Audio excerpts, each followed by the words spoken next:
지난 주간에 주일 말씀을 준비하는데 오늘 성도님으로부터 탈무드에 있는 글을 받아보게 됐습니다. 그 글의 내용은 이런 것이었습니다. 나그네가 길을 가는데 가다 좀 지쳐 있는데 마차가 지나갔어요.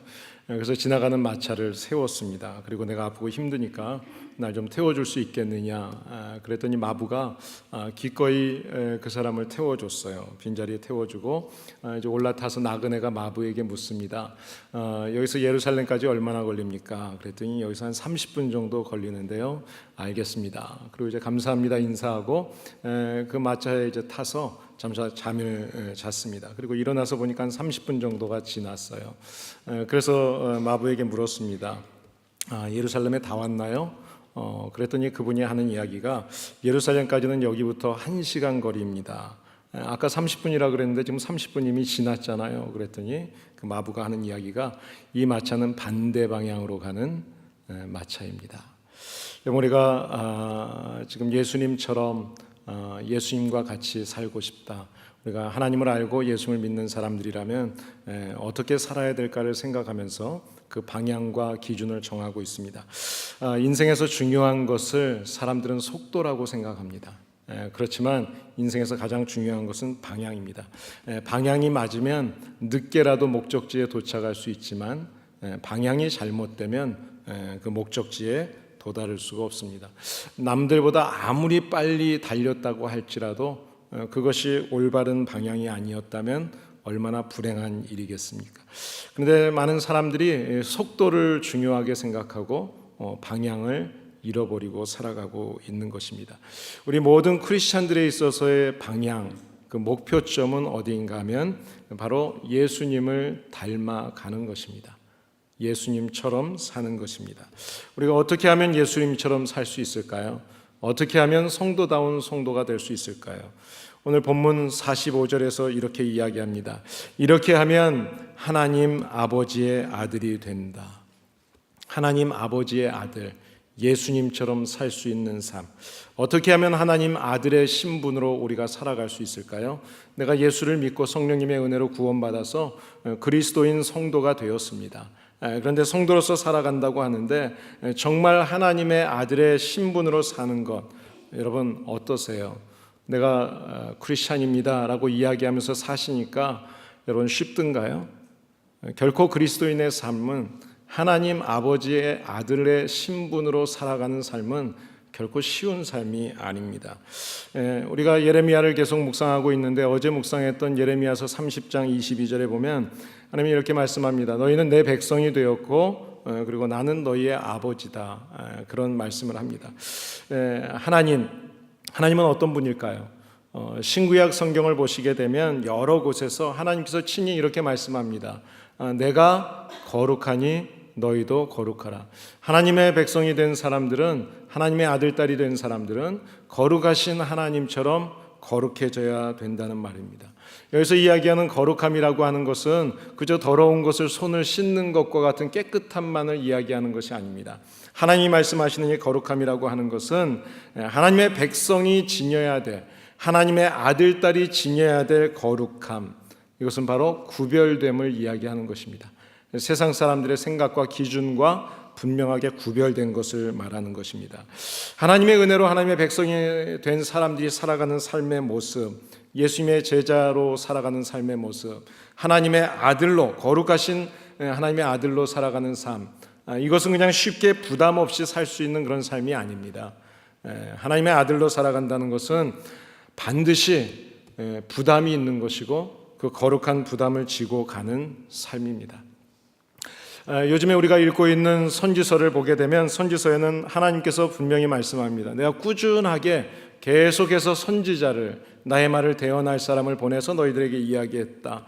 그 이야기는 거룩하신 하나님께로 다시 거룩함이 구별되어서 돌아와라. 그 말씀을 하시는 겁니다. 그런데 많은 사람들이 세상에서 제멋대로 삽니다. 그리고 그 제멋대로 사는 것에 대해서 잘못됐다고 돌이키라고 이야기하는 이야기는 듣기 싫어하죠. 그리고 괜찮아요. 그 정도 살아도 괜찮아요. 타협해도 돼요. 그런 이야기를 하는 사람들을 좋아합니다. 성경은 거짓 선지자라고 이야기하죠. 그러다 결국은 하나님이 보냈는데 듣지 않는 그들에게 하나님의 징계가 임하게 되는 것을 보게 됩니다. 그런데 이 성경에 기록된 이 말씀을 우리는 들어서 읽어서 알고 있음에도 불구하고 지금 현대를 살아가는 우리의 교회나 우리 성도들의 모습 속에서 동일한 모습을 발견하게 된다는 것입니다. 교회를 보면 교회 안에는 한 영혼에 대한 관심이 별로 없습니다.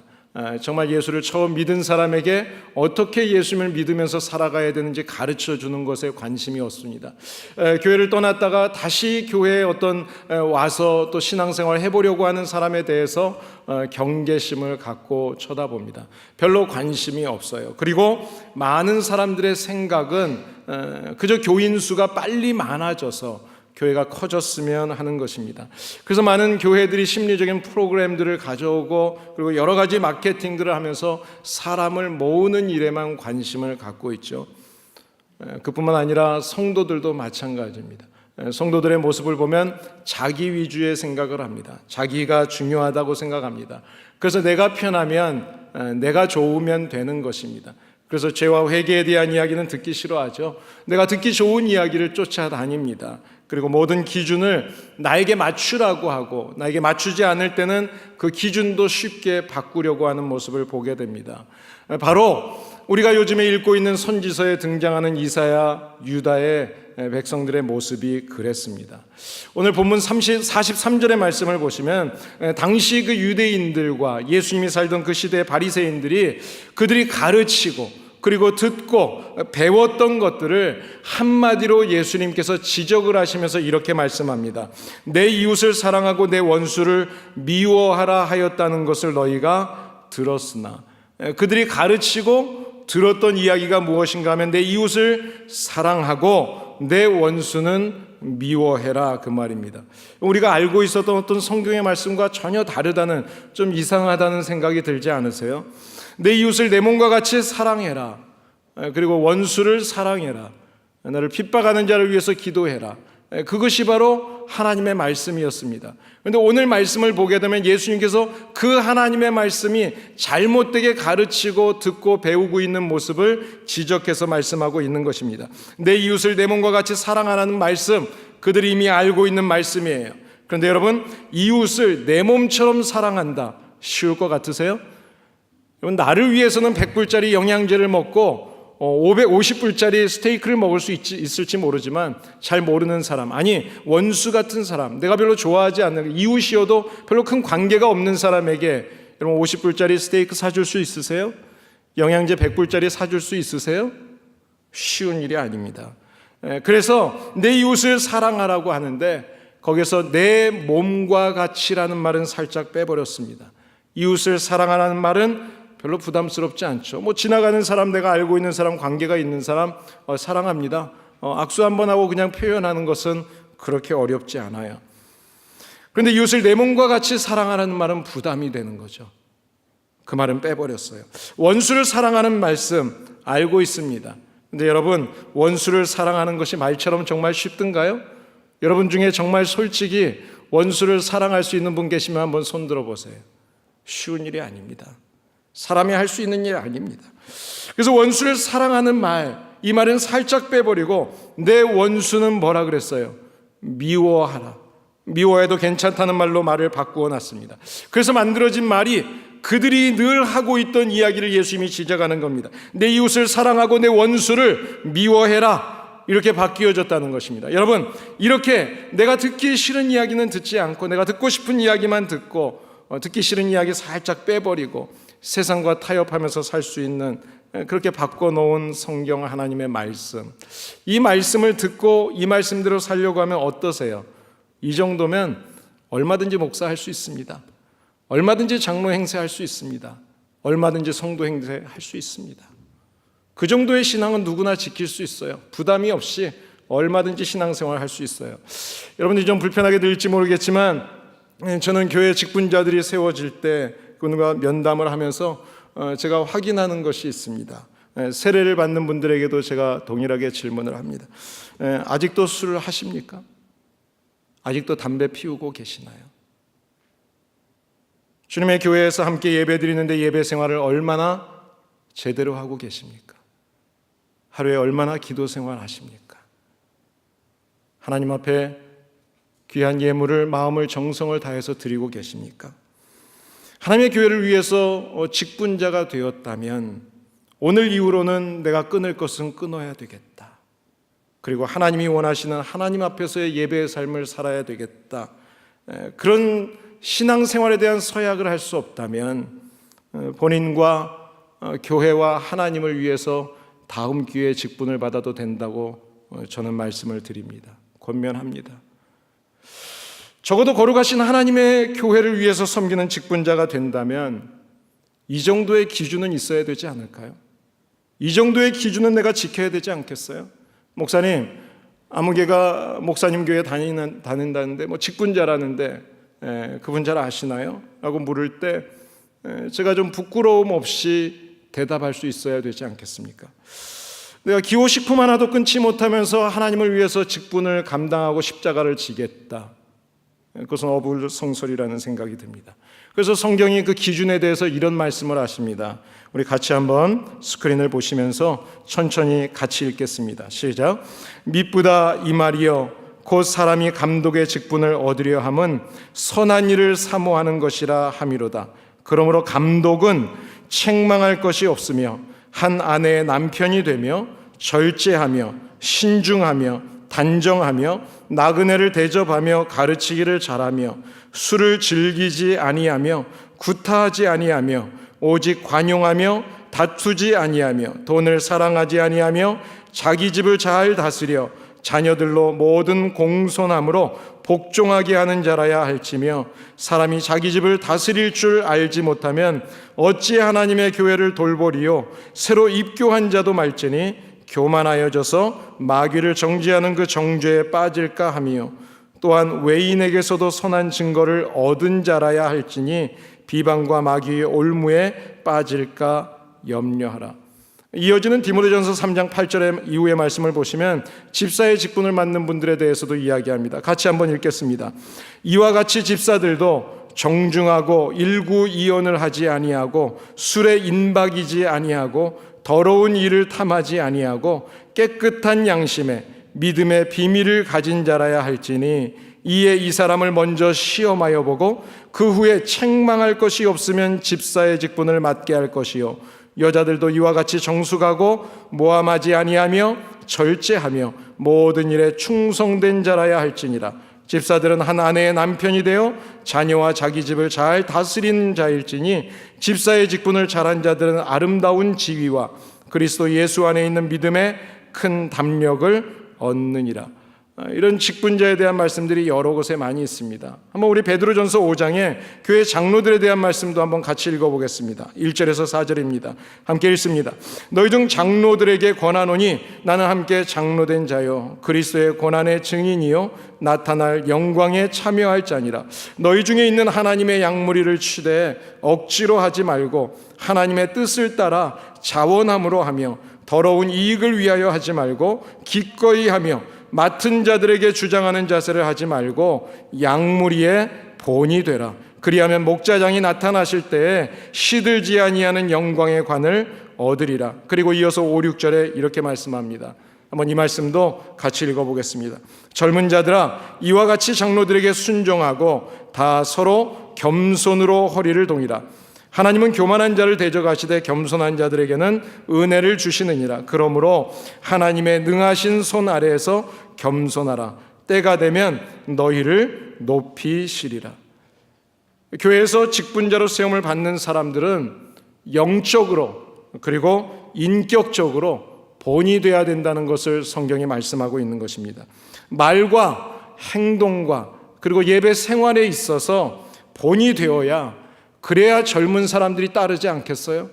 그래야 젊은 사람들이 배울 것이 있지 않겠어요? 그래야 젊은 사람들이 순종하지 않겠어요?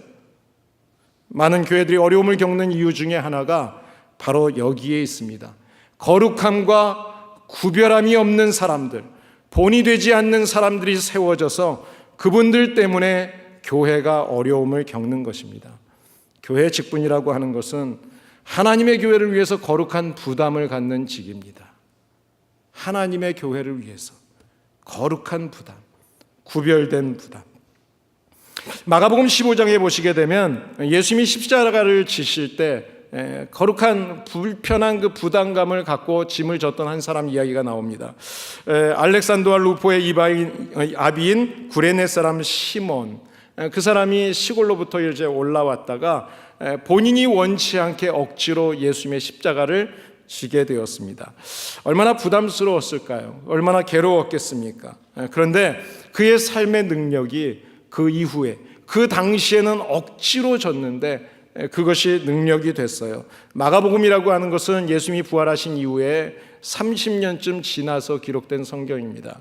그러니까 초대교회 성도들을 위해서 기록되었다고 생각하시면 되죠. 그런데 그 성경에 이 사람의 이름이 기록되고 있습니다. 온 인류를 구원하시기 위해서 십자가를 지셨던 예수님, 그 예수님이 십자가의 길을 가실 때 억지로라도 그 거룩한 부담을 갖고 감당했던 사람, 그 사람을 모든 사람들이 기억하는 인물로 기록이 되고 있습니다. 우리가 교회에서 이렇게 직분자를 세우고 섬기실 분들을 이렇게 찾을 때 말 잘하고 재능이 있고 재정적으로 능력이 있는 사람이 큰일을 할 것 같이 많이 생각을 해요. 하나님, 이런 사람이 세워줬으면 좋겠습니다 하고 또 기도도 합니다. 그런데 사실 그럴 것 같지만 그렇지 않습니다. 그 마음 속에 많이 가지고 많이 배웠고 말을 잘하고 그것도 중요하지만 그 안에 거룩하신 하나님을 믿고 그 거룩하신 하나님을 위해서 십자가를 지겠다고 하는 그런 마음을 가진, 거룩하신 하나님의 아들의 마음을 가진 소수의 사람들을 통해서 하나님은 하나님의 역사를 이루어 가세요. 성도의 능력이라고 하는 것은 다른 것에서 나타나는 게 아닙니다. 내가 감당할 수 없다고 하는 그런 마음이지만 주님 때문에, 하나님 때문에 십자가의 짐을 질 때 그때 하나님의 능력이 나타나는 것입니다. 우리 하나로 커뮤니티 교회에서 세워지는 모든 직분자들, 그리고 지금까지도 섬겨왔던 저와 여러분 모두가 하나님의 이름에 더럽힘이 없도록 거룩함으로 구별된 귀한 성도들이 되시고 그 십자가를 지셔서 하나님의 크신 은혜가 우리 교회와 가정과 삶 속에 충만하게 되시기를 예수님의 이름으로 축복합니다. 자, 그렇다면 거룩한 하나님의 아들로 살기 위해서 우리가 해야 할 일이 뭘까요? 44절을 보시면 나는 너희에게 이르노니 너희 원수를 사랑하며 너희를 박해하는 자를 위하여 기도하라, 이렇게 말씀합니다. 예수님처럼 거룩하신 하나님의 아들의 신분으로 살아가기 위해서는 원수를 사랑할 뿐만 아니라 나를 핍박하는 사람을 위해서도 기도해라, 그렇게 말씀하는 거예요. 여러분, 원수를 사랑한다, 나를 핍박하는 사람을 위해서 내가 기도한다, 여러분 가능하십니까? 가능할까요? 우리가 신앙생활하면서 목사님 다른 거는 내가 다 할 수 있지만 그 원수만큼은, 왼수라 그러죠, 그건 제가 감당할 수 없어요. 힘들다고 생각합니다. 맞습니다. 쉬운 일이 아닙니다. 그래서 주님은 우리에게 명령하시는 거예요. 감당할 수 없는 일이기 때문에 우리 인간의 본성이라고 하는 것은 절대로 원수를 사랑할 수 없어요. 세상 사람들이 흔히 하는 이야기 중에 제가 고등학생쯤 되었을 때 들었던 이야기가 있어요. 똥이 무서워서 피하냐? 더러워서 피하지. 그렇게라도 있으면 피하면 된다는 거죠. 잊어버리겠다는 거죠. 그렇지만 잊어버릴 수는 있지만 그 원수를 사랑하고 원수를 위해서 기도해 줄 수는 없는 거예요. 그것은 불가능한 일입니다. 그래서 원수를 사랑하고 나를 핍박하는 사람을 위해서 기도한다는 것은 우리 인간의 본성으로 하는 것이 아닙니다. 이것은 바로 하나님을 닮아가려고 하는 몸부림을 통해서 이루어가는 것입니다. 그래서 주님도 십자가에서 몸부림치시잖아요. 주님, 할 수만 있으면, 하나님 아버지 할 수만 있으면 이 잔을 내게서 거두어 주세요. 저는 이 말씀을 준비하면서 그런 생각이 났어요. 저한테 원수 같은 사람이 누굴까? 저한테는 북한, 그러면 위해서 열심히 기도하지만 참 북한은 원수 같다는 생각이 들어요. 저희 아버님이 평양북소에서 사시다가 그 가족과 행복하게 사시다가 6.25 전쟁으로 인해서 1.4 5태 때 이제 국군으로 같이 싸우시다가 전쟁통에 부상을 입고 피난을 오셨어요. 혼자 이 남한에서 사시면서 많이 힘들어하셨습니다. 평생에 아버님이 우시는 모습을 딱 2번 봤어요. 북쪽을 바라보시면서 저를 데리고 가셔서 혼자 한참을 우셨어요. 지금도 이런 이산가족의 아픔을 가지고 있는 분들이 참 많죠. 그런데 북한은 지금 어떻습니까? 지금도 여전히 핵을 만들고 전쟁 그리고 미사일을 가지고 온 세상을 협박하고 있습니다.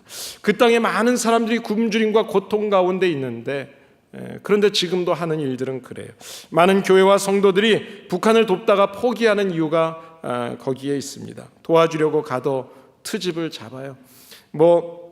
물건이 좋다 안 좋다, 한국 물건은 그 비닐 포장을 뜯어서 지플락에 넣어서 가져와라, 여러 가지 또 전해진 물건이 어디로 전해지는지 가르쳐주지도 않습니다. 우리 이면수 목사님 2년 6개월 동안 억류되었었죠. 정말 미국에 그분만큼 많은 도움을 준 분이 없어요. 그런데 은혜를 모르는 그런 모습 보면서 정말 도와줄 가치가 있나, 그런 생각이 들죠. 여러분, 일본은 어떻습니까? 지난주에 라디오를 듣는데 토요일 오후 6시에 이번 주에 억울하게 일본에 끌려가서 고통을 당하셨던 위안부 할머님들을 돕기 위한 행사를 한다는 소식을 들었어요. 인터뷰하시는 할머니가 하시는 이야기를 들으면서 정말 울분이 끓는 거죠. 마음에 화가 치밀어 올라요. 그들의 잘못을 인정하지 않는 그런 모습. 그런데 여러분, 그런 북한과 그런 일본 땅에도 또 나를 망하게 만드는, 내 사업을 망하게 한 원수 같은 사람들에게도 동일하게 하나님의 사랑이 향하고 있다는 사실을 아십니까? 45절에 그 이유를 말씀하십니다. 이는 하나님의 그 해를 악인과 선인에게 비추시며 비를 의로운 자와 불의한 자에게 내려주심이라. 이런 말씀을 읽으면 좀 답답하고 이해가 좀 안 되죠. 우리가 생각할 때는 따뜻한 햇볕은 정말 하나님 앞에 신앙생활 잘하는 사람들에게만 줬으면 좋겠어요. 그리고 악한 사람들에게는 햇볕이 없고 어두웠으면 좋겠고, 아니 햇볕을 주더라도 아주 그냥 땡볕을 줘가지고 말이죠, 견딜 수 없게 그랬으면 좋겠다는 마음이 들어요. 어떤 면에서는 하나님을 믿지 않고 우상 숭배하는 나라에는 비도 주지 않아서 그냥 가뭄으로 다 말라 비틀어졌으면 좋겠다, 그런 마음이 들죠.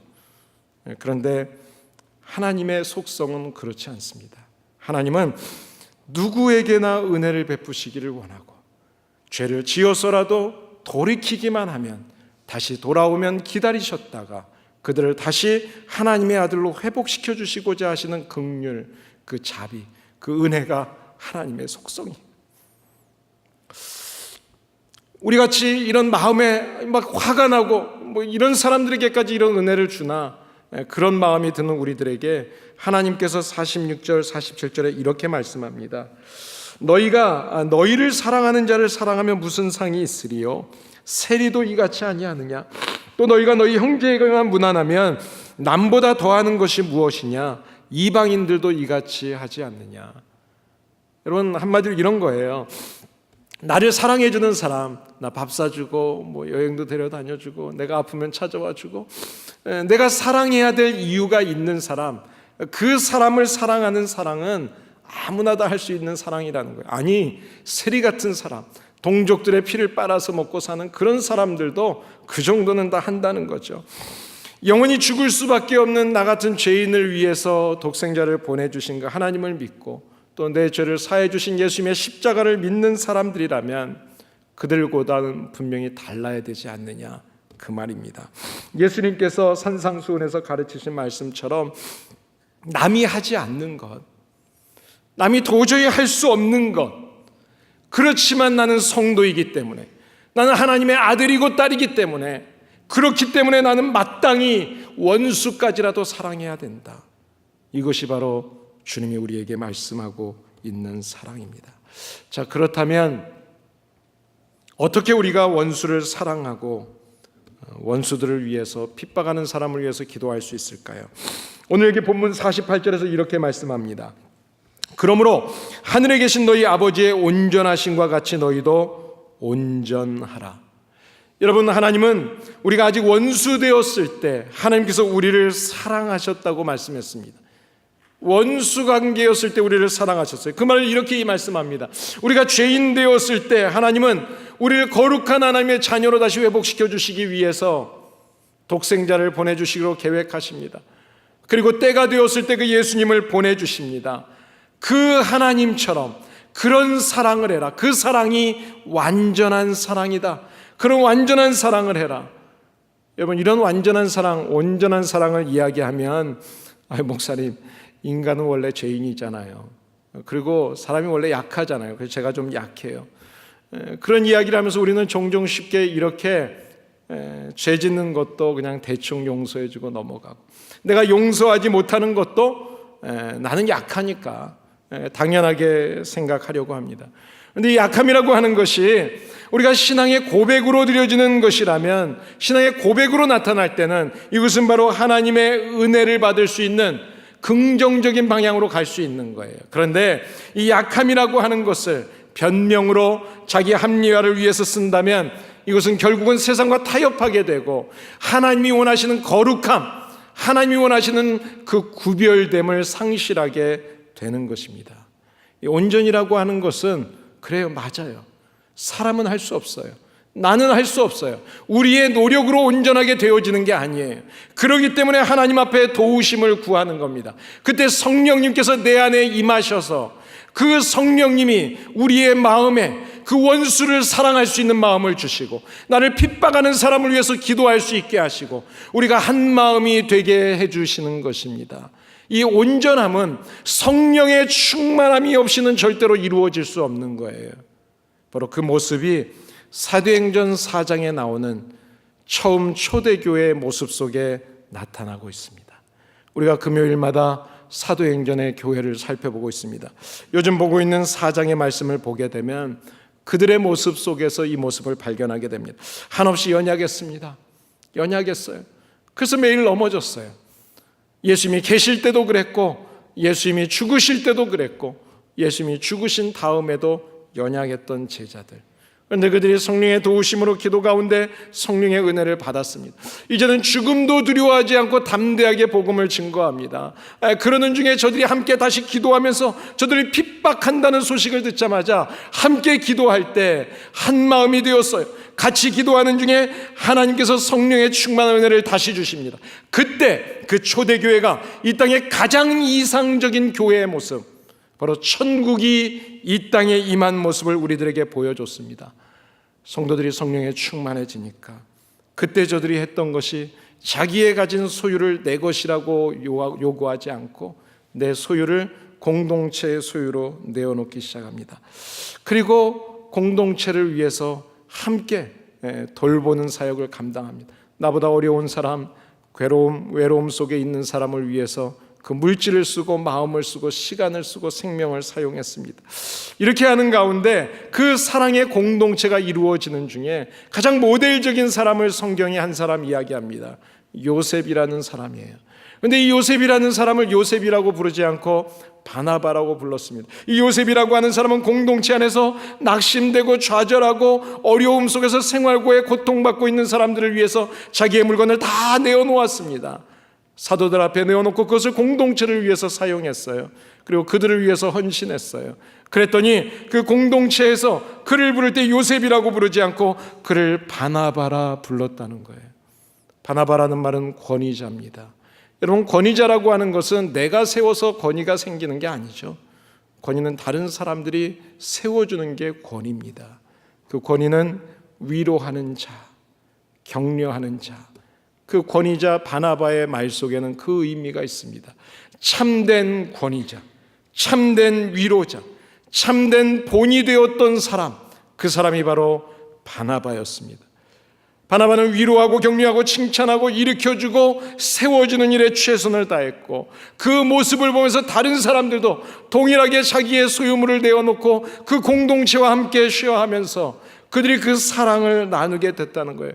그 사랑을 통해서 초대교회의 부흥의 역사가 일어난 것입니다. 그 부흥의 역사에 가장 중요한 역할을 했던 사람이 요셉, 바나바라고 불렸던 사람입니다.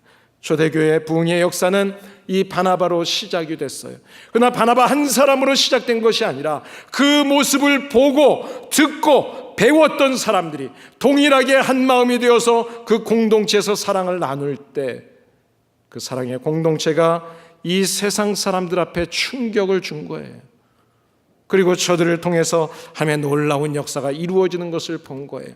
내 자유와 내 권리와 내 능력과 내 소유를 주장하는 것이 아니라 오히려 연약한 성도를 위해서, 이제 막 교회 온 사람을 위해서, 흔들리고 있는 성도들을 위해서 나누었던 모습, 이렇게 핍박 가운데서 서로를 위해서 한 마음이 되어서 도왔던 교회의 모습, 그때 세상 사람들이 부러워했고요, 세상 사람들이 그 공동체를 두려워하기 시작했습니다. 그리고 그 공동체를 통해서 하나님의 놀라운 능력의 역사는 이루어졌습니다. 그런데 오늘날 우리 교회들의 모습은 어떻습니까? 우리 성도들, 직분자들 어떻습니까? 우리는 너무나 편하게 신앙생활 하려고 하지 않습니까? 교회의 직분을 감당하게 될 때도 너무나 가볍게 생각해요. 이 교회의 직분이라고 하는 것은, 목사, 장로, 어떤 직분이라고 하는 것은 십자가의 책임을 져야 되는 직분이에요.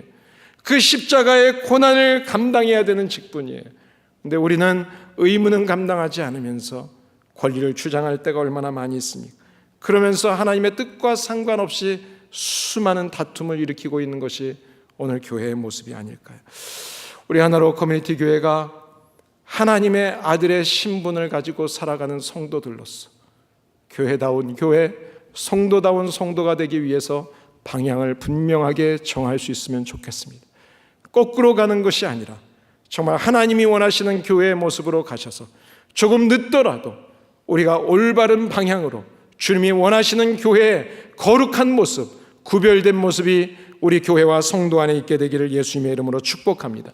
그것은 바로 우리 교회 안에서 가난하고 연약하고 소외된 사람들을 돌아보고 함께 상처받고 아픔이 있는 사람들을 위해서 축복하고 세워지는 일을 시작할 때 그 역사는 이루어지게 될 것입니다. 그래서 우리 교회를 볼 때, 우리 교회 공동체와 우리 목장의 공동체를 보면서, 우리 가정의 공동체를 보면서 세상 사람들이 부러워하고 그리고 두려워할 수 있는, 존경받을 수 있는 그런 교회, 그런 성도, 그런 직분자들이 되시기를 예수님의 이름으로 축복합니다. 그러기 위해서 오늘 바로 이 시간부터 저와 여러분들이 교회를 위해서 서로 위로해 주시고 격려해 주시고 축복해 주시고 배려해 주시고 사랑하는 교회, 성도 되시기를 예수님의 이름으로 축복합니다. 기도하겠습니다.